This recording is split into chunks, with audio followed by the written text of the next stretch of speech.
at dinadabukan yung dibdib. Ang sabi niya, ganito ba katindi ang lamig, ang ginaw na naranasan ng nanay ko nang siya'y mamatay para lang ako'y mabuhay?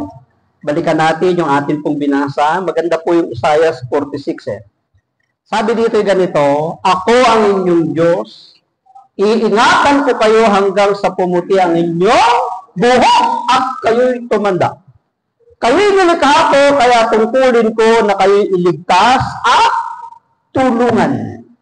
Habang kayo nakatayo, kaya ko po kayo pinatayo para mapakinggan po ninyo ng mainam itong aking isang kwento.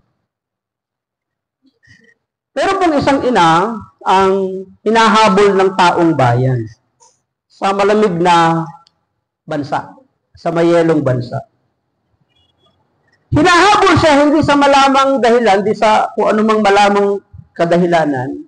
Habang siya'y tumatakas, tumatago, mayroon siyang kalong-kalong na sanggol. Tumatakbo siya. Mayelo. Habang sa kanyang pagtakbo, napadaan siya sa maliit na tulay. Pagtingin niya sa baba, may maliit na kuweba. Ginawa niya, bumaba doon sumiksik. Habang naririnig niya yung paparating na ingay ng tao, lalo niyang siniksik yung kanyang katawan. Maliwanag pa nun. Tahimik na yung kapaligiran, pero hindi pa rin siya lumalabas kasama nung sanggol. Hanggang sa dumilim na. Habang sunod-sunod yung pagdilim, yung tuloy-tuloy yung pagdilim, lumalamig ng lumalamig. At habang lumalamig, yung bata na kanyang daladala ay umiyak kasi gininaw, nilalamig. Ang ginawa ng nanay, hinubad niya yung balabal niya, ibinalot yun sa bata. Nag-init ang katawan ng bata, tumigil sa pag-iyak.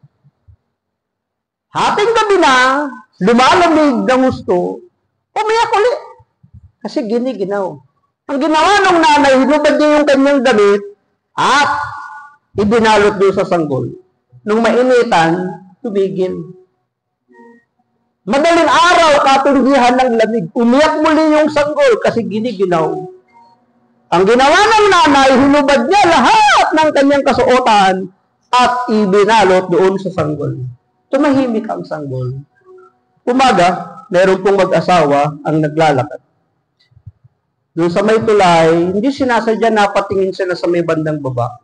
Doon sa kuwebang pinasok ng nanay. Sabi ng isa, tao yun ah. Bumaba sila, pinuntahan. Tao nga. Nung kanilang nilahin, isang malamig na bangkay ng babae ang kanilang nakuha. Ngunit nang sila'y sumilip, mayroon pong nakabalumbon na malaking balot na binabalot ng damit. Kinuha nila. Nung kanilang buksan, isang sanggol buhay. Ang ginawa ng mag-asawa, inilibing yung babae, yung nanay, at yung bata pinalaki. Habang lumalaki yung bata nang magkaisip na siya, ipinagtapat ng nakagisnan niyang magulang, nanay at tatay, na sila ay hindi niya tunay na magulang. Sabi ng bata, sino ang aking nanay? Saan niyo ako natagpuan? Dalhin niyo ako roon. Ang ginawa ng mag-asawa, dinala yung bata doon sa lugar kung saan siya natagpuan. Nung makarating sila doon, ang ginawa ng bata, hinubad niyo lahat ang kanyang kasuotan. Hindi siya nahiya. Nagpagulong-gulong doon sa yaluan.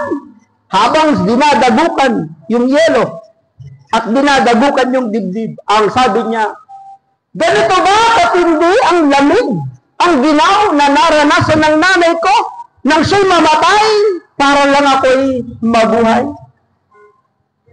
Dinadabukan niya, sinusuntok niya yung yelo, pati ang kanyang katawan habang sumisigaw.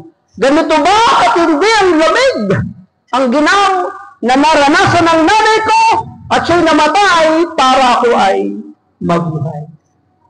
Mga kapatid, kapag tayo pumapasok sa mga simbahan o sa mga chapel, pag napapatingin tayo sa crucifix, dinadama ba natin yung hirap? Na dapat tayo yung pinako, tayo yung namatay, tayo yung nagdusa. Yung pagsubok at problema mo, katiting lang yan sa dinanas ng ating Panginoon. Tapos susuko ka na, ayaw ka na, titigil ka na. Katiting lang yun. Anong ibig sabihin? matindi yung pag-ibig at pagmamahal ng Diyos sa atin.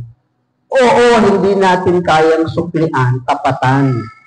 Ngunit, kailangan mong ang buhay mo'y ipaglingkod mo sa Kanya. Nahihirapan tayo, marami tayong suliranin. Ang kailangan lang, bumalik tayo sa Kanya. Ang takbo natin hindi palayo, dapat palapit sa Diyos. Payakap sa Diyos para tayo ay Kanyang tulungan. Thank you all for watching this here video. Please like and subscribe.